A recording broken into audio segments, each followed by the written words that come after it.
Hi guys, ഞാൻ ഇന്ന് സാലറിയുടെ last പോർഷനിലേക്കാണ് പോകുന്നത്. ഇനി പറയാനുള്ള PF കോൺട്രിബ്യൂഷൻ, പ്രോവിഡന്റ് ഫണ്ടിലേക്കുള്ള കോൺട്രിബ്യൂഷൻ, ഗ്രോസ് സാലറിയെ കുറിച്ച്, ഗ്രോസ് സാലറി നിന്നുമുള്ള 3 ഡിഡക്ഷൻസ് ഉണ്ട്. ആ ഡിഡക്ഷൻസിനെ കുറിച്ച് ഇന്ന് ഈ ഏരിയാസിനെ കുറിച്ചിട്ടാണ് കവർ ചെയ്യുക. ഇതിനു മുമ്പ് ഞാൻ സാലറിയുടെ ബേസിക്, അലവൻസ്, പെർക്യൂസിറ്റ് ഈ കാര്യങ്ങളെ കുറിച്ച് ഡിസ്കസ് ചെയ്തു. ഇതും കൂടെ കഴിയുമ്പോൾ സാലറി എന്ന് പറയുന്ന ഹെഡ് ഫിനിഷ് ആകും. Provident fund, that is PF. ഒരു എംപ്ലോയർ ബേസിൽ ഒരു പേഴ്സൺ വർക്ക് ചെയ്യുകയാണെന്നുണ്ടെങ്കിൽ എംപ്ലോയർ ആ എംപ്ലോയിക്ക് കൊടുക്കുന്ന പേയ്മെന്റിൽ നിന്നും ഒരു പോർഷൻ ഒരു സേവിങ്സ് അക്കൗണ്ടിലേക്ക് ട്രാൻസ്ഫർ ചെയ്യും. അല്ലെങ്കിൽ സേവിങ്സ് അട്രാക്ട് ചെയ്യാൻ വേണ്ടി റിട്ടയർമെന്റ് കഴിഞ്ഞതിന് ശേഷം, റിട്ടയർമെന്റ് മുമ്പ് ഒരു റെഗുലർ വരുമാനമുണ്ട്, റിട്ടയർമെന്റ് കഴിഞ്ഞുകയാണെന്നുണ്ടെങ്കിൽ പിന്നീട് ആ റെഗുലർ വരുമാനം കിട്ടില്ല. അപ്പൊ എംപ്ലോയിക്ക് ഒരു സേവിങ്സ് അവിടെ ക്രിയേറ്റ് ചെയ്യണം. ആ സേവിങ്സ് ക്രിയേറ്റ് ചെയ്യാൻ വേണ്ടി സർവീസ് ടൈമിൽ എംപ്ലോയിക്ക് കൊടുക്കുന്ന സാലറിയിലെ ഒരു പോർഷൻ ഒരു സേവിങ്സ് അക്കൗണ്ടിലേക്ക് ട്രാൻസ്ഫർ ചെയ്യും. അതേപോലെ എംപ്ലോയർ കോൺട്രിബ്യൂട്ട് ചെയ്യുന്നതിന് തുല്യമായിട്ട് എംപ്ലോയിയും സ്വന്തം സേവിങ്സ് അക്കൗണ്ടിലേക്ക് ഒരു എമൗണ്ട് കോൺട്രിബ്യൂട്ട് ചെയ്യും. അതിനെ വിളിക്കുന്ന പേര് പ്രോവിഡന്റ് ഫണ്ട്, PF. എംപ്ലോയി ബേസിൽ വർക്ക് ചെയ്യുന്ന ആൾക്കാർ കമ്പൽസറി മാൻഡേറ്ററി എംപ്ലോയറും എംപ്ലോയിയും ഒരു നിശ്ചിത തുക, ദാറ്റ് ഈസ് PF എന്ന് പറയുന്ന പ്രോവിഡന്റ് ഫണ്ടിലേക്ക് ട്രാൻസ്ഫർ ചെയ്യണം. റിട്ടയർമെന്റ് കഴിഞ്ഞതിന് ശേഷം ഈ PF അക്കൗണ്ടിലുള്ള എമൗണ്ട് നമുക്ക് വിഡ്രോ ചെയ്യാൻ സാധിക്കും. എംപ്ലോയറും എംപ്ലോയിയും രണ്ടുപേരും ഇതിലേക്ക് കോൺട്രിബ്യൂട്ട് ചെയ്യണം. അങ്ങനെ കോൺട്രിബ്യൂട്ട് ചെയ്യുന്നതിന് ദാറ്റ് ഈസ് ഇൻട്രസ്റ്റ് കിട്ടും. ആ ഇൻട്രസ്റ്റ് നമുക്ക് റിട്ടയർമെന്റ് കഴിഞ്ഞതിന് ശേഷം ഈ കോൺട്രിബ്യൂട്ട് ചെയ്ത എമൗണ്ടും അതിലെ ഇൻട്രസ്റ്റും നമുക്ക് വിഡ്രോ ചെയ്യാൻ സാധിക്കും. അതിന്റെ പ്രൊവിഷനിലേക്ക് നമുക്ക് പോവാം. PF നെ നമ്മൾ 4 ആയിട്ട് ക്ലാസിഫൈ ചെയ്യുന്നുണ്ട്. 4 ആയിട്ട് PF നെ നമ്മൾ ക്ലാസിഫൈ ചെയ്യാണ്. ഒന്ന്, statutory provident fund SPF. 2, recognised provident fund RPF. 3, unrecognised provident fund URPF. Last public provident fund, that is PPF എന്ന് പറയുന്ന 4 രീതിയിൽ പ്രോവിഡന്റ് ഫണ്ടിനെ ക്ലാസിഫൈ ചെയ്തു. 1 statutory provident fund, 2 recognised provident fund, 3 unrecognised provident fund, 4 public provident fund. Then provident fund എന്ന് പറയുന്ന fund create ചെയ്യുന്നത് എന്തിനാണെന്ന് ഞാൻ പറഞ്ഞു. That is employee Basil work ചെയ്യുമ്പോൾ ഒരു റിട്ടയർമെന്റ് കഴിഞ്ഞതിന് ശേഷം ആ റെഗുലർ കിട്ടിക്കൊണ്ടിരിക്കുന്ന വരുമാനം പിന്നീട് കിട്ടില്ല. സോ അതുകൊണ്ട് തന്നെ എംപ്ലോയിക്ക് ഒരു സേവിങ്സ് അട്രാക്ട് ചെയ്യാൻ വേണ്ടി ക്രിയേറ്റ് ചെയ്യുന്ന ഒരു ഫണ്ടാണ് ദാറ്റ് ഈസ് പ്രോവിഡന്റ് ഫണ്ട്. ഇനി ഈ 4 പ്രോവിഡന്റ് ഫണ്ടിലുള്ള ഇൻകം ടാക്സിന്റെ ട്രീറ്റ്മെന്റിനെ കുറിച്ചിട്ടാണ് നമുക്ക് ഇനി അതിലേക്ക് പോവാം. പ്രോവിഡന്റ് ഫണ്ടിലെ ഒന്നാമത്തെ ക്ലാസിഫിക്കേഷൻ സ്റ്റാറ്റ്യൂട്ടറി പ്രോവിഡന്റ് ഫണ്ട് ആണ്. സ്റ്റാറ്റ്യൂട്ടറി, നിയമപരമായി നിർബന്ധമായും കമ്പൽസറി മാൻഡേറ്ററി എംപ്ലോയർ കോൺട്രിബ്യൂട്ട് ചെയ്യേണ്ട PF അക്കൗണ്ട് ആണ് statutory provident fund. Provident fund act 1925 പ്രകാരം ഫോം ചെയ്തിരിക്കുന്നതാണ് സ്റ്റാറ്റ്യൂട്ടറി പ്രോവിഡന്റ് ഫണ്ട്. ഈ സ്റ്റാറ്റ്യൂട്ടറി പ്രോവിഡന്റ് ഫണ്ടിലേക്ക് എംപ്ലോയിയുടെ സാലറിയുടെ നിശ്ചിത ശതമാനം എംപ്ലോയർ കോൺട്രിബ്യൂട്ട് ചെയ്യണം. അതേപോലെ എംപ്ലോയിയും കോൺട്രിബ്യൂട്ട് ചെയ്യും. ഈ സ്റ്റാറ്റ്യൂട്ടറി പ്രോവിഡന്റ് ഫണ്ടിന് ഇൻട്രസ്റ്റ് കിട്ടും. ഒരു ഫിക്സഡ് ടൈം കഴിഞ്ഞു കഴിഞ്ഞാൽ ഈ പറയുന്ന അതിലേക്ക് കോൺട്രിബ്യൂട്ട് ചെയ്ത എമൗണ്ടും അതിലെ ഇൻട്രസ്റ്റും നമുക്ക് വിഡ്രോ ചെയ്യാൻ സാധിക്കും. അങ്ങനെ കമ്പൽസറി മാൻഡേറ്ററി കോൺട്രിബ്യൂട്ട് ചെയ്യേണ്ട ഒരു PF അക്കൗണ്ട് ആണ് statutory provident fund. Next, recognised provident fund RPF. RPF, that is commission of income tax approve ചെയ്തിരിക്കുന്ന പ്രോവിഡന്റ് ഫണ്ട് ഉണ്ട്. ഒരു എംപ്ലോയർ ഒരു പ്രോവിഡന്റ് ഫണ്ടിലേക്ക് കോൺട്രിബ്യൂട്ട് ചെയ്യുമ്പോൾ അതിലെ commissioner of income tax approve ചെയ്തിരിക്കുന്ന പ്രോവിഡന്റ് ഫണ്ട് ഉണ്ട്. വിളിക്കുന്ന പേര് recognised provident fund. Next, unrecognised provident fund, commission of income tax approve ചെയ്യാത്ത പ്രോവിഡന്റ് ഫണ്ട് ഉണ്ട്. വിളിക്കുന്ന പേര് unrecognised provident fund. Last PPF ഉണ്ട്, പബ്ലിക് പ്രോവിഡന്റ് ഫണ്ട് ഉണ്ട്. അതായത് എംപ്ലോയി ബേസിൽ വർക്ക് ചെയ്യുമ്പോഴാണ് ഈ പറയുന്ന സ്റ്റാറ്റ്യൂട്ടറി പ്രോവിഡന്റ് ഫണ്ടും RPF-ഉം URPF ഒക്കെ അവിടെ വരിക. ഇനി എംപ്ലോയർ ബേസിൽ വർക്ക് ചെയ്യാത്ത ഒരു പേഴ്സൺ, അതായത് ഒരു പബ്ലിക് പേഴ്സൺ, അയാൾക്ക് എംപ്ലോയി ബേസിലൊന്നും അല്ല അദ്ദേഹം വർക്ക് ചെയ്യാം. അദ്ദേഹത്തിന് ഒരു സേവിങ്സ് അട്രാക്ട് ചെയ്യാൻ വേണ്ടി ക്രിയേറ്റ് ചെയ്തിരിക്കുന്നതാണ് PPF, പബ്ലിക് പ്രോവിഡന്റ് ഫണ്ട്. ഇനി ഇതിന്റെ ഓരോന്നിന്റെയും ട്രീറ്റ്മെന്റിനെ കുറിച്ചാണ് പറയുക. ഇതിന്റെ ഈ 4 എണ്ണം statutory provident fund, recognised provident fund, unrecognised provident fund, public provident fund. ഇതിലെ ഓരോ കാര്യങ്ങൾ, അതായത് എംപ്ലോയറുടെ കോൺട്രിബ്യൂഷൻ എന്തായിരിക്കും, എംപ്ലോയിയുടെ കോൺട്രിബ്യൂഷൻ എന്തായിരിക്കും, ഡിഡക്ഷൻ ഉണ്ടോ, ഇൻട്രസ്റ്റ് എങ്ങനെയായിരിക്കും, അതിലെ വിഡ്രോവൽ എങ്ങനെയായിരിക്കും, ഈ 5 കാര്യങ്ങളെ കുറിച്ചിട്ടാണ് ഇവിടെ നമുക്ക് ഡിസ്കസ് ചെയ്യേണ്ടത്. അത് ഞാനൊരു ഫോർമാറ്റിൽ അപ്ലൈ ചെയ്തിട്ടുണ്ട്, ഒരു ടേബിൾ ആക്കി ഞാൻ ക്രിയേറ്റ് ചെയ്തിട്ടുണ്ട്. അതിലൂടെ നമുക്ക് സിമ്പിൾ ആയിട്ട് നമുക്ക് അനലൈസ് ചെയ്യാൻ പറ്റും. ആദ്യം എംപ്ലോയേഴ്സ് കോൺട്രിബ്യൂഷൻ. സ്റ്റാറ്റ്യൂട്ടറി പ്രോവിഡന്റ് ഫണ്ടിലേക്ക് കമ്പൽസറി മാൻഡേറ്ററി എംപ്ലോയറും എംപ്ലോയിയും കോൺട്രിബ്യൂട്ട് ചെയ്തേ പറ്റൂ. സോ എംപ്ലോയറുടെ കോൺട്രിബ്യൂഷൻ സ്റ്റാറ്റ്യൂട്ടറി പ്രോവിഡന്റ് ഫണ്ടിലേക്ക് എംപ്ലോയർ കോൺട്രിബ്യൂട്ട് ചെയ്യുകയാണെന്നുണ്ടെങ്കിൽ നോട്ട് ടാക്സബിൾ ആണ്, ഒരു കാരണവശാലും ടാക്സബിൾ അല്ല. കാരണം കമ്പൽസറി മാൻഡേറ്ററി ഒരു സേവിങ്സ് അട്രാക്ട് ചെയ്യാൻ വേണ്ടി ചെയ്തേ പറ്റൂ. സോ നോട്ട് ടാക്സബിൾ ആണ്. ഇനി റെക്കഗ്നൈസ്ഡ് പ്രോവിഡന്റ് ഫണ്ടിലേക്ക് എംപ്ലോയർ കോൺട്രിബ്യൂട്ട് ചെയ്യുന്നത് exempted up to 12% of salary, അതായത് എംപ്ലോയിയുടെ സാലറിയുടെ 12% വരെ എക്സംപ്റ്റഡ്, ബാലൻസ് ടാക്സബിൾ. ഇപ്പൊ എക്സാമ്പിൾ കോൺട്രിബ്യൂട്ട് ചെയ്യുന്നത് ഒരു 13% വിചാരിക്കുക, 12% വരെ എക്സംപ്റ്റഡ്, ബാക്കി 1% ടാക്സബിൾ. അല്ലെങ്കിൽ പോട്ടെ, നമ്മൾ ഒരു 1 ലക്ഷം രൂപ നമ്മൾ RPF കോൺട്രിബ്യൂട്ട് ചെയ്തു. എംപ്ലോയിയുടെ സാലറിയുടെ 12% കണ്ടുപിടിച്ചപ്പോ 60,000 രൂപയേ ഉള്ളൂ എന്ന് വിചാരിക്കുക. എങ്കിൽ 60,000 രൂപ എക്സംപ്റ്റഡ്, ബാക്കി 40,000 രൂപ taxable. That is RPF employer contribute ചെയ്യുന്നത് exempted up to 12% of salary. URPF employer contribute ചെയ്യുന്നതിന് ടാക്സ് ഇല്ല, നോട്ട് ടാക്സബിൾ ആണ്. ഇത് കോൺട്രിബ്യൂട്ട് ചെയ്യുന്ന സമയത്ത് ടാക്സബിൾ അല്ല, പക്ഷേ ഇത് അൺറെക്കഗ്നൈസ്ഡ് ആണ്. Commission of income tax recognise ചെയ്തിട്ടില്ല, അപ്രൂവ് ചെയ്തിട്ടില്ല.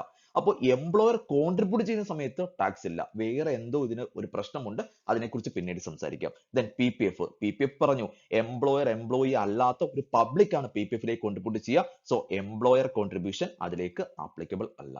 അപ്പോ എംപ്ലോയേഴ്സ് കോൺട്രിബ്യൂഷൻ PPF ഉള്ളതാണെങ്കിൽ നോട്ട് ടാക്സബിൾ, നോട്ട് ആപ്ലിക്കബിൾ ആണ്, അപ്ലൈ ചെയ്യത്തില്ല. Next employees contribution. ഞാനൊരു എംപ്ലോയി ആണെന്ന് വിചാരിക്കുക. എനിക്ക് എന്റെ എംപ്ലോയർ എനിക്ക് ശമ്പളം തന്നു.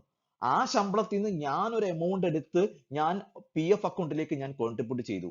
ഞാനൊരു സേവിങ്സിന് വേണ്ടിയാണ് ഞാൻ കോൺട്രിബ്യൂട്ട് ചെയ്തത്. അപ്പോ ഒരു കാരണവശാലും ടാക്സബിൾ അല്ല. എംപ്ലോയിയുടെ കോൺട്രിബ്യൂഷൻ സാലറിയുടെ അണ്ടറിൽ എനിക്ക് കിട്ടിയ സാലറിയിൽ നിന്ന് ഒരു പോർഷൻ എടുത്തിട്ടാണ് ഞാൻ കോൺട്രിബ്യൂട്ട് ചെയ്യുന്നത്. So not taxable, not taxable, not taxable ആണ്. 4 കേസിലും നോട്ട് ടാക്സബിൾ ആണ്. കാരണം ഇത് പ്രോത്സാഹിപ്പിക്കേണ്ട ഒരു ഐറ്റം ആണ്, സേവിങ്സ് ആണ്, സോ അട്രാക്ട് ചെയ്യിപ്പിക്കേണ്ടതാണ്. സോ അതുകൊണ്ട് തന്നെ ഒരു കാരണവശാലും ടാക്സബിൾ അല്ല. Deduction under section 80C. നമുക്ക് ഇൻകം ടാക്സിലെ ഡിഡക്ഷൻ ഉണ്ട്. 80C തൊട്ട് 80U വരെയുള്ള ഡിഡക്ഷൻസ് ഉണ്ട്. ഞാൻ ഡിഡക്ഷൻസ് എന്റെ ഇനി വരുന്ന വീഡിയോസിൽ ഡിഡക്ഷൻസ് കാണും. ഇപ്പൊ തൽക്കാലം ഒന്ന് പറയുന്നു. Deduction under section 80C. 80C പ്രകാരം ഈ കോൺട്രിബ്യൂട്ട് ചെയ്യുന്ന എമൗണ്ടിന് ഡിഡക്ഷൻ ഉണ്ട്. പക്ഷെ ആർക്കൊക്കെയാണ് ഡിഡക്ഷൻ കിട്ടുക? അതിലൊരു ചെറിയൊരു വിഷയമുണ്ട്. ഡിഡക്ഷൻ അണ്ടർ സെക്ഷൻ 80C, അതായത് എംപ്ലോയർ കോൺട്രിബ്യൂട്ട് ചെയ്യുന്നതിനും എംപ്ലോയി കോൺട്രിബ്യൂട്ട് ചെയ്യുന്നതിനും ഡിഡക്ഷൻ ക്ലെയിം ചെയ്യാൻ സാധിക്കും. 80C പ്രകാരം സ്റ്റാറ്റ്യൂട്ടറി പ്രോവിഡന്റ് ഫണ്ടിൽ കോൺട്രിബ്യൂട്ട് ചെയ്താൽ ഡിഡക്ഷൻ അവൈലബിൾ ആണ്.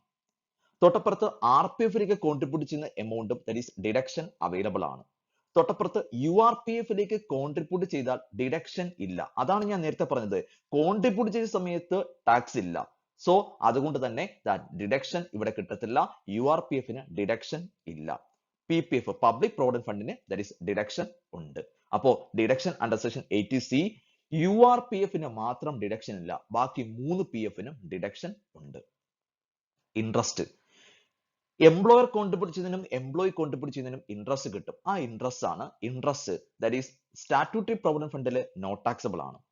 തൊട്ടപ്പുറത്ത് റെക്കഗ്നൈസ്ഡ് പ്രോവിഡന്റ് ഫണ്ടിലേക്ക് exempted up to 9.5% per annum വരെ എക്സംപ്റ്റഡ്, ബാലൻസ് ടാക്സബിൾ. ഇപ്പോ 10% ഇൻട്രസ്റ്റ് ആണ് എനിക്ക് കിട്ടിയത്.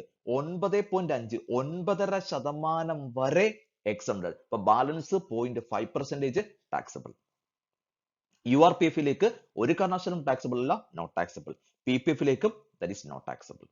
Then lump sum withdrawal. ഈ കോൺട്രിബ്യൂട്ട് ചെയ്ത എമൗണ്ട് വിഡ്രോ ചെയ്യുമ്പോൾ എന്താണ് കേസ്? അതിനെക്കുറിച്ചാണ്. സ്റ്റാറ്റ്യൂട്ടറി പ്രോവിഡന്റ് ഫണ്ടിലേക്ക് കോൺട്രിബ്യൂട്ട് ചെയ്ത എമൗണ്ട് വിഡ്രോ ചെയ്യുകയാണെന്നുണ്ടെങ്കിൽ നോട്ട് ടാക്സബിൾ ആണ്, ടാക്സ് ഇല്ല.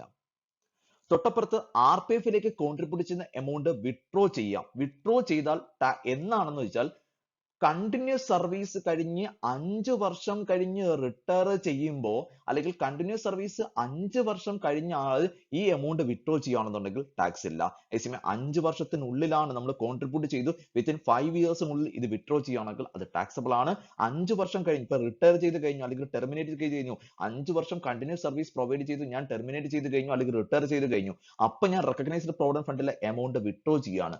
ആ സമയത്ത് ടാക്സ് ഇല്ല, നോട്ട് ടാക്സബിൾ. URPF ഡീറ്റെയിൽ ആയിട്ട് സംസാരിക്കണം. അതിലൊരു നോട്ട്സ് ഞാൻ അവിടെ പ്രിപ്പയർ ചെയ്തിട്ടുണ്ട്, അതിനെക്കുറിച്ച് നമുക്ക് സംസാരിക്കാം. തൊട്ടപ്പുറത്ത് PPF ദാറ്റ് ഈസ് വിഡ്രോ ചെയ്യുന്ന എമൗണ്ട് നോട്ട് ടാക്സബിൾ ആണ്. അപ്പോ പ്രോവിഡന്റ് ഫണ്ടിലെ first statutory provident fund. Statutory provident ഫണ്ടിൽ എംപ്ലോയർ കോൺട്രിബ്യൂട്ട് ചെയ്താൽ നോട്ട് ടാക്സബിൾ, എംപ്ലോയി കോൺട്രിബ്യൂട്ട് ചെയ്താൽ not taxable, deduction under section 80C available ആണ്, interest that is not taxable ആണ്, lump sum withdrawal not taxable ആണ്. RPF recognised provident ഫണ്ടിലേക്ക് employer contribute ചെയ്താൽ 12% വരെ, എംപ്ലോയിയുടെ സാലറിയുടെ 12% വരെ exempted, balance taxable. Employee contribute ചെയ്താൽ not taxable. Deduction under section 80C കിട്ടും, അവൈലബിൾ ആണ്. Interest exempted up to 9.5% per annum വരെ exempted, balance taxable.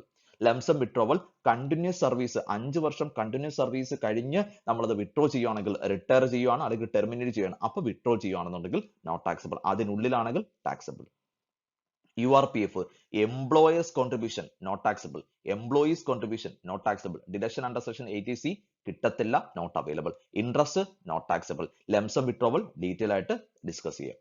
Then PPF employers contribution not applicable, employees contribution not taxable ആണ്, deduction under section 80C കിട്ടും, interest not taxable, lump sum withdrawal not taxable.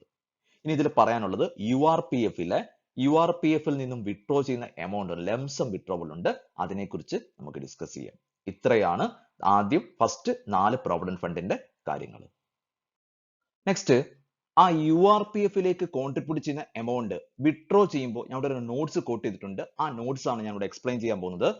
URPF contribute ചെയ്യുന്നതിനകത്ത് employer contribute ചെയ്യും, employee contribute ചെയ്യും, employer contribute ചെയ്തതിന് interest കിട്ടും, employee contribute ചെയ്തതിനും interest കിട്ടും. ഈ 4 കാര്യങ്ങളെ കുറിച്ച് പറയണം. ആദ്യം employers contribution to URPF. Employers contribution, employer contribute ചെയ്ത തുക എംപ്ലോയി വിഡ്രോ ചെയ്യുവാണെന്നുണ്ടെങ്കിൽ ടാക്സബിൾ ആസ് സാലറി ആണ്, സാലറിയുടെ അണ്ടറിൽ ടാക്സബിൾ ആണ്. എംപ്ലോയീസ് കോൺട്രിബ്യൂഷൻ, എംപ്ലോയി കോൺട്രിബ്യൂട്ട് ചെയ്ത തുക എംപ്ലോയി തന്നെ വിഡ്രോ ചെയ്യുകയാണെങ്കിൽ, നേരത്തെ പറഞ്ഞു എംപ്ലോയി കോൺട്രിബ്യൂട്ട് ചെയ്യുന്ന തുക കോൺട്രിബ്യൂട്ട് ചെയ്യുന്ന സമയത്ത് ദാറ്റ് ഈസ് നോട്ട് ടാക്സബിൾ ആണ്. സോ ആ എമൗണ്ട് വിഡ്രോ ചെയ്യുകയാണെന്നുണ്ടെങ്കിൽ നോട്ട് ടാക്സബിൾ ആണ്. Interest on employer's contribution, employer contribute ചെയ്ത തുക ദാറ്റ് ഈസ് വിഡ്രോ ചെയ്താൽ ടാക്സബിൾ ആണ്. എംപ്ലോയർ കോൺട്രിബ്യൂട്ട് ചെയ്ത തുകയ്ക്ക് ഇൻട്രസ്റ്റ് കിട്ടി, interest on employer's contribution that is taxable as salary. Interest on employee's contribution, employee contribute ചെയ്ത തുകയ്ക്ക് ഇൻട്രസ്റ്റ് കിട്ടി, എംപ്ലോയി കോൺട്രിബ്യൂട്ട് ചെയ്താൽ നോട്ട് ടാക്സബിൾ ആണ്. എംപ്ലോയി കോൺട്രിബ്യൂട്ട് ചെയ്ത തുക വിഡ്രോ ചെയ്താൽ ദാറ്റ് ഈസ് നോട്ട് ടാക്സബിൾ ആണ്. സോ അതുകൊണ്ട് എംപ്ലോയി കോൺട്രിബ്യൂട്ട് ചെയ്തതിന് ഇൻട്രസ്റ്റ് കിട്ടി, ദാറ്റ് ഈസ് അഡീഷണൽ കിട്ടുന്ന ഇൻകം ആണ് taxable under income from other source. അപ്പൊ 4 കാര്യങ്ങൾ. എംപ്ലോയർ കോൺട്രിബ്യൂട്ട് ചെയ്ത തുക വിഡ്രോ ചെയ്തു, taxable as salary. Employee contribute ചെയ്ത തുക വിഡ്രോ ചെയ്തു, that is not taxable. Interest on employer's contribution withdraw ചെയ്തു, ടാക്സബിൾ ആസ് സാലറി.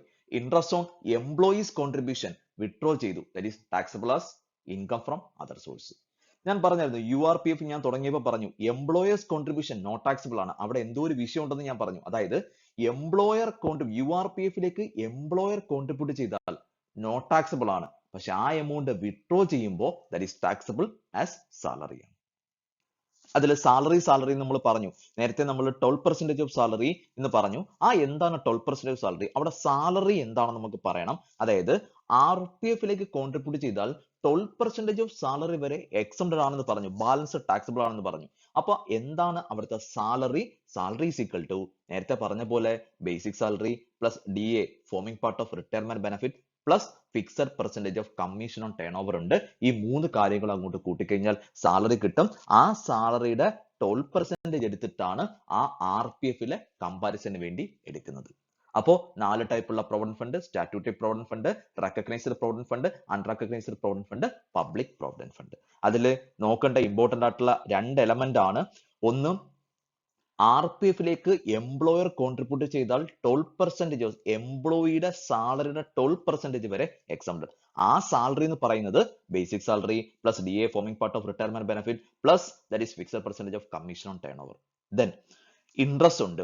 RPFിലേക്കുള്ള ഇൻട്രസ്റ്റ് ഉണ്ട്. 9.5% വരെ എക്സംപ്റ്റഡ്. Balance taxable. ഇത്രയാണ് ദാറ്റ് ഈസ് PF എന്ന് പറയുന്ന പ്രോവിഡന്റ് ഫണ്ടിലുള്ള adjustment. Next, deduction from gross salary section 16. Gross സാലറിയിൽ നിന്നും ഡിഡക്ട് ചെയ്യുന്ന ഐറ്റംസ് എന്തൊക്കെ, സാലറിയിൽ എന്തൊക്കെ ഡിഡക്ഷൻസ് ആണുള്ളത്, അത് പറയുന്നതിന് മുമ്പ് ഗ്രോസ് സാലറി പറയണം. അറിയാം, gross salary that is basic salary, fees, commission, അതിന്റെ കൂടെ റിട്ടയർമെന്റ് ബെനിഫിറ്റ്, അലവൻസ്, പെർക്വിസിറ്റ്, PFക്കുള്ള കോൺട്രിബ്യൂഷൻ, ഇത്രയും കാര്യങ്ങൾ അങ്ങോട്ട് എടുക്കുമ്പോൾ കിട്ടുന്നതാണ് ദാറ്റ് ഈസ് ഗ്രോസ് സാലറി. നമുക്ക് എപ്പോഴും അറിയാം, ഗ്രോസ് എമൗണ്ട് എന്ന് പറഞ്ഞാൽ ഗ്രോസ് എമൗണ്ടിൽ നിന്നും എന്തോ ഒരു ഡിഡക്ഷൻ കാണും. നമുക്ക് നെറ്റ് എമൗണ്ട് ആണ് നമുക്ക് വേണ്ടത്. അപ്പൊ ഗ്രോസ് എമൗണ്ടിൽ ഉണ്ടെങ്കിൽ അതിന് ഡിഡക്ഷൻ ഉണ്ട്. ദാറ്റ് ഈസ് ഗ്രോസ് സാലറി നാം ഡിഡക്ട് ചെയ്യുന്നത് സെഷൻ 16 പ്രകാരം 3 ഡിഡക്ഷൻസ് ആണ്. ഗ്രോസ് സാലറി നാം ഡിഡക്ട് ചെയ്യുന്ന 3 ഐറ്റംസ് ആണ്. ഒന്നാമത്തെ ഡിഡക്ഷൻ സ്റ്റാൻഡേർഡ് ഡിഡക്ഷൻ ആണ്. ഒന്നാമത്തെ ഐറ്റം അറ്റ് പ്രസന്റ് അമെൻമെന്റ് ആണ് സ്റ്റാൻഡേർഡ് ഡിഡക്ഷൻ. കഴിഞ്ഞ പ്രാവശ്യം വരെ 40,000 രൂപയായിരുന്നു. ഇപ്പൊ അറ്റ് പ്രസന്റ് 50,000 രൂപയാണ്. ദാറ്റ് ഈസ് ഒന്നുകിൽ 50,000 അല്ലെങ്കിൽ the amount of salary that is which ever is lower ഏതാണോ ആ ലോവർ എമൗണ്ട് സ്റ്റാൻഡേർഡ് ഡിഡക്ഷൻ പ്രകാരം ക്ലെയിം ചെയ്യാൻ സാധിക്കും. ഫസ്റ്റ് ഗ്രോസ് സാലറി നാം ഡിഡക്ട് ചെയ്യുന്ന ഒന്നാമത്തെ item that is standard deduction. ഒന്നുകിൽ 50,000 രൂപ അല്ലെന്നുണ്ടെങ്കിൽ that is gross salary that is which ever is lower ഏതാണോ ആ ലോവർ എമൗണ്ട് ഡിഡക്ട് ചെയ്യാനായിട്ട് സാധിക്കും. നെക്സ്റ്റ്, രണ്ടാമത്തെ item entertainment allowance. Session 16 subsection 2 പ്രകാരമുള്ള എന്റർടൈൻമെന്റ് അലവൻസ്. ഞാൻ അലവൻസ് പഠിപ്പിച്ചപ്പോൾ ഞാൻ അവിടെ പറഞ്ഞു എന്റർടൈൻമെന്റ് അലവൻസ് ഫുള്ളി ടാക്സബിൾ ആണ്. അവിടെ ഗവൺമെന്റ് എംപ്ലോയി ആണെന്നോ നോൺ ഗവൺമെന്റ് എംപ്ലോയി ആണെന്നോ ഒന്നും കൺസിഡർ ചെയ്തില്ല. എന്റർടൈൻമെന്റ് അലവൻസ് ഉണ്ടെങ്കിൽ ആ എന്റർടൈൻമെന്റ് അലവൻസ് അവിടെ ടാക്സബിൾ ആണ്. അതിനുശേഷം നമ്മൾ നോക്കും, ഇതൊരു ഗവൺമെന്റ് എംപ്ലോയി ആണ് എന്നുണ്ടെങ്കിൽ ആ ഗവൺമെന്റ് എംപ്ലോയിക്ക് എന്റർടൈൻമെന്റ് അലവൻസ് ഡിഡക്ഷൻ ആയി ക്ലെയിം ചെയ്യാൻ പറ്റും. അതിനെ കുറിച്ചിട്ടാണ് പറയുക. അതിൽ ഫസ്റ്റ് പറയുന്നുണ്ട് അണ്ടർ ഹെഡ് അലവൻസ്. അലവൻസിലാണെന്നുണ്ടെങ്കിൽ എന്റർടൈൻമെന്റ് അലവൻസ് ഫുള്ളി ടാക്സബിൾ ആണ് പറഞ്ഞു. അണ്ടർ ഹെഡ് ഡിഡക്ഷൻ, ഡിഡക്ഷനിൽ ഗവൺമെന്റ് എംപ്ലോയി ആണെങ്കിൽ minimum of the following shall be allowed as deduction. താഴെ പറയുന്ന 3 എമൗണ്ട് ഉണ്ട്. 3 എമൗണ്ടിലെ മിനിമം എമൗണ്ട് ഏതാണോ മിനിമം എമൗണ്ട് ഡിഡക്ഷൻ ആയി ക്ലെയിം ചെയ്യാൻ പറ്റും. ഒന്ന് ആക്ച്വൽ എന്റർടൈൻമെന്റ് അലവൻസ്, രണ്ടാമത്തത് ₹5,000, മൂന്നാമത്തത് 20% ഓഫ് ബേസിക് സാലറി, ബേസിക് സാലറിയുടെ 20%. ഈ 3 എമൗണ്ട് അങ്ങോട്ട് എടുക്കുക. 3 എമൗണ്ടിലെ ലോവർ എമൗണ്ട് ഏതാണോ ആ lower amount that is entertainment allowance deduction ആയി ക്ലെയിം ചെയ്യാൻ സാധിക്കും. ഒള്ളി കിട്ടുന്നത് ഗവൺമെന്റ് എംപ്ലോയിക്ക് മാത്രമേ കിട്ടൂ. തൊട്ടപ്പുറത്ത് നോൺ ഗവൺമെന്റ് എംപ്ലോയി ആണെങ്കിൽ ദാറ്റ് ഈസ് ഡിഡക്ഷൻ ഇല്ല. ഒരു കാരണവശാലും ഡിഡക്ഷൻ ക്ലെയിം ചെയ്യാൻ പറ്റില്ല. അപ്പോ രണ്ടാമത്തെ ഡിഡക്ഷൻ ഗ്രോസ് സാലറി നിന്നും ഡിഡക്ട് ചെയ്യാൻ സാധിക്കുന്ന രണ്ടാമത്തെ ഐറ്റം എന്റർടൈൻമെന്റ് അലവൻസ്. അണ്ടർ അലവൻസിൽ ആർക്ക് എന്റർടൈൻമെന്റ് അലവൻസ് കിട്ടിയാലും ഗവൺമെന്റ് എംപ്ലോയി ആയിക്കോട്ടെ നോൺ ഗവൺമെന്റ് എംപ്ലോയി ആയിക്കോട്ടെ അവിടെ ഫുള്ളി ടാക്സ് ചാർജ് ചെയ്യാം, അവിടെ കോട്ട് ചെയ്യാം. അതിനുശേഷം അണ്ടർ ഡിഡക്ഷനിലേക്ക് വരുമ്പോൾ ഗ്രോസ് സാലറി ഒക്കെ കമ്പ്യൂട്ട് ചെയ്ത് നമ്മൾ ഡിഡക്ഷൻ സ്റ്റാൻഡേർഡ് ഡിഡക്ഷൻ കഴിഞ്ഞു. ദെൻ എന്റർടൈൻമെന്റ് അലവൻസ് അങ്ങോട്ട് കോട്ട് ചെയ്യുമ്പോൾ നോക്കണം, ഇത് ഗവൺമെന്റ് എംപ്ലോയി ആണെങ്കിൽ എന്റർടൈൻമെന്റ് അലവൻസ് ഡിഡക്ഷൻ കിട്ടും. ഡിഡക്ഷൻ കിട്ടുന്നത് 3 എമൗണ്ടിലെ മിനിമം എമൗണ്ട്. ഒന്ന് ദാറ്റ് ഈസ് എന്റർടൈൻമെന്റ് അലവൻസ്, രണ്ട് 5,000 റുപ്പീസ്, മൂന്ന് 20% ഓഫ് ബേസിക് സാലറി. ഈ 3 എമൗണ്ടിലെ മിനിമം എമൗണ്ട് ഏതാണോ മിനിമം എമൗണ്ട് അവിടെ ഡിഡക്ഷൻ ആയി ക്ലെയിം ചെയ്യാൻ പറ്റും. കിട്ടുന്നത് ഓൺലി ഗവൺമെന്റ് എംപ്ലോയിക്ക് മാത്രമേ കിട്ടൂ. തൊട്ടപ്പുറത്ത് നോൺ ഗവൺമെന്റ് എംപ്ലോയിക്ക് അലവൻസിന്റെ അണ്ടറിൽ ടാക്സബിൾ ആണ്, പക്ഷെ ഡിഡക്ഷന്റെ അണ്ടറിൽ ഒരു കാരണവശാലും ഡിഡക്ട് ചെയ്യാനായിട്ട് സാധിക്കത്തില്ല. എന്റർടൈൻമെന്റ് അലവൻസ് കമ്പൽസറി ക്വസ്റ്റ്യൻ ചോദിക്കുന്ന ഒരു ക്വസ്റ്റ്യനും അതേപോലെ പ്രോബ്ലത്തിൽ കയറി വരുന്ന വളരെ വളരെ ഇമ്പോർട്ടന്റ് ആയിട്ടുള്ള ഒരു ഐറ്റം ആണ് ദാറ്റ് ഈസ് എന്റർടൈൻമെന്റ് അലവൻസ് എന്ന് പറയുന്ന ഐറ്റം. നെക്സ്റ്റ്, മൂന്നാമത്തതും അവസാനത്തതുമായിട്ടുള്ള deduction that is professional tax. സാധാരണ നമ്മൾ ലോക്കൽ ഗവൺമെന്റിന്, അതായത് ലോക്കൽ സെൽഫ് ഗവൺമെന്റിന് നമ്മൾ പ്രൊഫഷണൽ ടാക്സ് പേ ചെയ്യും. അങ്ങനെ പേ ചെയ്യുന്ന പ്രൊഫഷണൽ ടാക്സ് ഉണ്ട്. ആ പ്രൊഫഷണൽ ടാക്സിനാണ് അവസാനത്തെ ഐറ്റം ആയിട്ട് പറയാനുള്ളത്. ആ പ്രൊഫഷണൽ ടാക്സിന് 2 പേര് പേ ചെയ്യാം. ഒന്നുകിൽ എംപ്ലോയർ പേ ചെയ്യാം അല്ലെങ്കിൽ എംപ്ലോയി പേ ചെയ്യാം. 2 കാര്യങ്ങളെ കുറിച്ചും ഡിസ്കസ് ചെയ്യാണ്. പ്രൊഫഷണൽ ടാക്സ് എംപ്ലോയർ പേ ചെയ്തു. നമ്മൾ കഴിഞ്ഞ ക്ലാസ്സിൽ പറഞ്ഞു, എംപ്ലോയർ ഒരു എമൗണ്ട് പേ ചെയ്തിട്ടുണ്ടെങ്കിൽ അതിനെ വിളിക്കുന്ന പേര് പെർക്വിസിറ്റ് ആണ്. പ്രൊഫഷണൽ ടാക്സ് എംപ്ലോയർ അടച്ചാൽ, എംപ്ലോയിയുടെ പ്രൊഫഷണൽ ടാക്സ് എംപ്ലോയർ അടച്ചാൽ അണ്ടർ ഹെഡ് പെർക്വിസിറ്റ്സിൽ ആ പറയുന്ന അടയ്ക്കുന്ന professional tax fully taxable. Under head ഡിഡക്ഷനിൽ ആ പറയുന്ന പ്രൊഫഷണൽ ടാക്സ് എംപ്ലോയർ അടച്ചിരിക്കുന്ന ആ പ്രൊഫഷണൽ ടാക്സ് ക്യാഷ് ബേസിൽ അലോ ചെയ്യും. അതായത് 15,000 രൂപ പ്രൊഫഷണൽ ടാക്സ് അടയ്ക്കണമായിരുന്നു, എംപ്ലോയർ അടച്ചത് 10,000 രൂപയാണ് എങ്കിൽ ആ 10,000 രൂപ ക്യാഷ് ബേസിൽ 10,000 രൂപ ഡിഡക്ഷൻ ആയി ക്ലെയിം ചെയ്യാൻ പറ്റും. ഇനി പ്രൊഫഷണൽ ടാക്സ് പേ ചെയ്യുന്ന എംപ്ലോയി ആണ്. എംപ്ലോയി ആണെന്നുണ്ടെങ്കിൽ ഞാനൊരു എമൗണ്ട് എന്റെ പ്രൊഫഷണൽ ടാക്സ് ഞാൻ അടച്ചു, പെർക്വിസിറ്റ്സ് ഒന്നും അല്ലത്, ദാറ്റ് ഈസ് നോട്ട് ടാക്സബിൾ ആണ്, അല്ല. ദെൻ അണ്ടർ ഹെഡ് ഡിഡക്ഷനിൽ ഞാൻ എത്രയാണോ അടച്ച എമൗണ്ട് ആ അടച്ച എമൗണ്ട് ഡിഡക്ഷൻ ആയി കിട്ടും. നേരത്തെ പറഞ്ഞ പോലെ 15,000 അടയ്ക്കേണ്ടടുത്ത് 10,000 രൂപ അടച്ചു, 10,000 രൂപ ഡിഡക്ഷൻ കിട്ടും, 15,000 രൂപ കിട്ടത്തില്ല. അപ്പോ അവസാനത്തെ deduction professional tax. Professional tax employer ആണ്, എന്റെ പ്രൊഫഷണൽ ടാക്സ് എംപ്ലോയിയുടെ പ്രൊഫഷണൽ ടാക്സ് എംപ്ലോയർ അടച്ചാൽ അണ്ടർ ഹെഡ് പെർക്വിസിറ്റ്സിൽ ഫുള്ളി ടാക്സബിൾ. അണ്ടർ ഹെഡ് ഡിഡക്ഷനിൽ ക്യാഷ് ബേസിൽ ഡിഡക്ഷൻ ക്ലെയിം ചെയ്യാൻ പറ്റും. ഇനി എംപ്ലോയിയുടെ പ്രൊഫഷണൽ ടാക്സ് എംപ്ലോയി തന്നെ അടച്ചു, പെർക്വിസിറ്റ്സിൽ ടാക്സബിൾ അല്ല, അണ്ടർ ഹെഡ് ഡിഡക്ഷനിൽ ക്യാഷ് ബേസിൽ ഡിഡക്ഷൻ ആയി ക്ലെയിം ചെയ്യാനായിട്ട് സാധിക്കും. സാലറിയിലെ ഡിഡക്ഷൻസിനെ കുറിച്ചും സാലറിയുടെ ഫോർമാറ്റിനെ കുറിച്ചും ടാക്സബിൾ സാലറി, ഗ്രോസ് സാലറി, ഈ കാര്യങ്ങളെ കുറിച്ചൊക്കെ ഒന്ന് ഡിസ്കസ് ചെയ്യാൻ വേണ്ടി, കുറച്ചുകൂടെ ഒന്ന് ക്ലിയർ ആക്കാൻ വേണ്ടി ഞാനൊരു പ്രോബ്ലം ഒന്ന് ഡിസ്കസ് ചെയ്യാൻ, ഒരു ചെറിയൊരു പ്രോബ്ലം എടുത്ത് അതിനെക്കുറിച്ച് ഒന്ന് ഡിസ്കസ് ചെയ്യുന്നു. ജസ്റ്റ് പ്രോബ്ലം ഒന്ന് വായിച്ച് കാര്യങ്ങളൊക്കെ ഒന്ന് എക്സ്പ്ലെയിൻ ചെയ്യാം. Mister X a non government employee ആണ്, has a following details, salary details പറഞ്ഞിട്ടുണ്ട്. മിസ്റ്റർ എക്സ് ഒരു നോൺ ഗവൺമെന്റ് എംപ്ലോയി. അപ്പൊ ഇങ്ങനെ ഒരു ക്വസ്റ്റ്യൻ വരുമ്പോൾ ആദ്യം നമ്മൾ വായിക്കണം, ഗവൺമെന്റ് എംപ്ലോയി ആണോ നോൺ ഗവൺമെന്റ് എംപ്ലോയി ആണോ. സാലറിയുടെ പ്രോബ്ലം ചെയ്യുമ്പോൾ ഗവൺമെന്റ് എംപ്ലോയി ആണോ നോൺ ഗവൺമെന്റ് എംപ്ലോയി ആണോ എന്ന് കമ്പൽസറി മാൻഡേറ്റ് ചെക്ക് ചെയ്യണം. കാരണം അതുമായി ബന്ധപ്പെട്ടിട്ട് ഒരുപാട് അഡ്ജസ്റ്റ്മെന്റ് ഉണ്ട്. സോ അത് വളരെ ഇമ്പോർട്ടന്റ് ആയിട്ട് നോക്കണം. പറഞ്ഞിരിക്കുന്ന item basic salary 5,000 per month, DA 2,000 per month, entertainment allowance 300 per month, professional tax paid by employee 600, LIC premium paid by employer 3,600, income tax paid by employee 2,000, professional tax paid by employer on behalf of employee 1,600. അങ്ങനെയാണെങ്കിൽ find his taxable salary. Taxable salary mister എക്സിന്റെ taxable salary find out ചെയ്യുക. First തന്നിട്ടുണ്ട് basic salary 5,000 per month ആണ് basic salary പറഞ്ഞിരിക്കുക. അപ്പൊ നമുക്ക് ആ ഒരു വർഷത്തെ ബേസിക് സാലറി ആണ് വേണ്ടത്. 5,000 ഇൻറ്റു 12 അടിച്ചാൽ ബേസിക് സാലറി ആയി. DA 2,000, 2,000 into 12. Entertainment allowance, entertainment അലവൻസിൽ ഞാൻ പറഞ്ഞു ഗവൺമെന്റ് എംപ്ലോയിയോ നോൺ ഗവൺമെന്റ് എംപ്ലോയിയോ നോക്കേണ്ട ഒരു കാര്യമില്ല. എന്റർടൈൻമെന്റ് തന്നിട്ടുണ്ടെങ്കിൽ അലവൻസിന്റെ അണ്ടറിൽ അത് ചാർജ് ചെയ്യുക.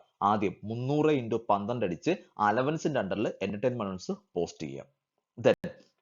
ഡിഡക്ഷൻ കിട്ടുമോ ഇല്ലയോ നോക്കുന്നത് ഗവൺമെന്റ് എംപ്ലോയി നോൺ ഗവൺമെന്റ് എംപ്ലോയിയാ. ഇത് നോൺ ഗവൺമെന്റ് എംപ്ലോയിയാ മിസ്റ്റർ എക്സ്. സോ അതുകൊണ്ട് എന്റർടൈൻമെന്റ് അലവൻസിന് ഡിഡക്ഷൻ ഇല്ല. Professional tax paid by employee, employee professional tax അടയ്ക്കുകയാണ് 600 രൂപ. ദെൻ 600 രൂപ അണ്ടർ ഡിഡക്ഷനിൽ ക്ലെയിം ചെയ്യാൻ പറ്റും. LIC premium paid by employer, എംപ്ലോയിയുടെ LIC പ്രീമിയം എംപ്ലോയർ അടയ്ക്കുകയാണ്. അങ്ങനെയാണെങ്കിൽ ലൈക്ക് എ പെർക്വിസിറ്റ് ആണ്, അത് പെർക്വിസിറ്റിൽ 3,600 LIC പ്രീമിയം പെർക്വിസിറ്റിൽ ട്രീറ്റ് ചെയ്യുക. Income tax paid by employee, എന്റെ ഇൻകം ടാക്സ് ഞാൻ അടച്ചു, ആർക്ക് കൊടുക്കണം? ദെൻ 2,000 രൂപ എടുക്കണ്ട, കൺസിഡർ ചെയ്യണ്ട. Professional tax paid by employer on behalf of employee, എംപ്ലോയിയുടെ പ്രൊഫഷണൽ ടാക്സ് എംപ്ലോയർ അടച്ചു 1,600 രൂപ. അണ്ടർ പെർക്വിസിറ്റ് ആണ്, പെർക്വിസിറ്റിൽ 1,600 രൂപ പെർക്വിസിറ്റ് കാണിക്കുക. എന്നിട്ട് ഡിഡക്ഷനിൽ പ്രൊഫഷണൽ ടാക്സ് ഡിഡക്ഷൻ എന്ന് പറഞ്ഞ് 1,600 രൂപ ലെസ് ചെയ്യുക. ഇതാണ് അവിടുത്തെ കമ്പ്യൂട്ടേഷൻ. കമ്പ്യൂട്ടേഷന്റെ ഫോർമാറ്റ് ഞാൻ ഒന്ന് ജസ്റ്റ് ഒന്ന് കാണിക്കുന്നുണ്ട്. നമ്മുടെ കമ്പ്യൂട്ടേഷൻ ആണ്. Computation of taxable salary of mister X for assessment year 2020-21. ഏതൊരു പ്രോബ്ലം ചെയ്യുമ്പോഴും നമ്മൾ ഇത് കോട്ട് ചെയ്യണം. നമ്മളെ ഈ ടാക്സുമായി ബന്ധപ്പെട്ട് ഇൻകം ടാക്സുമായി ബന്ധപ്പെട്ട് ഒരു പ്രോബ്ലം എക്സാമിൻ ചെയ്യുമ്പോൾ ആദ്യം computation of taxable salary of mister X ആരാണ്, ഏത് അസസ്മെന്റ് ഇയർ ആണ്, വേണമെങ്കിൽ പ്രീവിയസ് ഇയർ ബ്രാക്കറ്റ് ഒന്ന് കോട്ട് ചെയ്യാം. ഇവിടെ ഞാൻ കോട്ട് ചെയ്യുന്നില്ല തൽക്കാലത്തേക്ക്. ദെൻ ഞാൻ 3 column, first column particulars, details, amount ആയിട്ട് 3 കോളം ഡിവൈഡ് ചെയ്തു. ഫസ്റ്റ് ബേസിക് സാലറി ഞാൻ പറഞ്ഞു, ദാറ്റ് ഈസ് 5,000 ഇൻറ്റു 12 അടിച്ചു, ഗ്രോസ് സാലറി എടുത്തു. Dearness allowance DA, that is allowance ആണ് 24,000. ദെൻ എന്റർടൈൻമെന്റ് അലവൻസ് ഞാൻ പറഞ്ഞു, ആദ്യം അലവൻസിൽ ചാർജ് ചെയ്തു 3,600, രണ്ടും കൂടെ കൂട്ടി 27,600 ഔട്ടർ കോളത്തിൽ കാണിച്ചു. ദെൻ ടാക്സബിൾ പെർക്വിസിറ്റ്സിൽ professional tax paid by employer, എംപ്ലോയിയുടെ പ്രൊഫഷണൽ ടാക്സ് എംപ്ലോയർ അടച്ചു 1,600 രൂപ പെർക്വിസിറ്റ്സ് ആണ്. LIC premium paid by employer 3600, രണ്ടും കൂടെ ചേർത്തിട്ട് 5200 ഔട്ടർ കോട്ട് ചെയ്തു. Then basic സാലറിയും ഈ പറയുന്ന അലവൻസും പെർക്യൂസിലൂടെ കൂട്ടി gross salary 92,800 gross salary. Gross സാലറിന്ന് 3 ഡിഡക്ഷൻസ് ഉണ്ട്. ഒന്ന് standard deduction, entertainment allowance, professional tax. Standard deduction ഞാൻ 50,000 രൂപ സ്റ്റാൻഡേർഡ് ഡിഡക്ഷൻ ലെസ് ചെയ്യാൻ വേണ്ടി ഇട്ടു. എന്റർടൈൻമെന്റ് അലവൻസ് കിട്ടത്തില്ല, കാരണം നോൺ ഗവൺമെന്റ് എംപ്ലോയി ആണ്.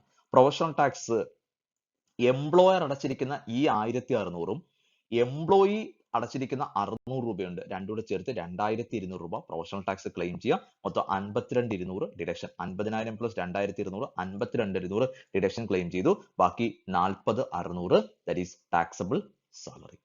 ഇതാണ് സാലറിയുടെ ഏരിയ. അപ്പോൾ ഇത്രയും കാര്യങ്ങളാണ് സാലറി എന്ന് പറയുന്ന ഹെഡ്. ഫസ്റ്റ് ഹെഡ് ആണ് ഞാനിപ്പോൾ കവർ ചെയ്തിരിക്കുന്നത്.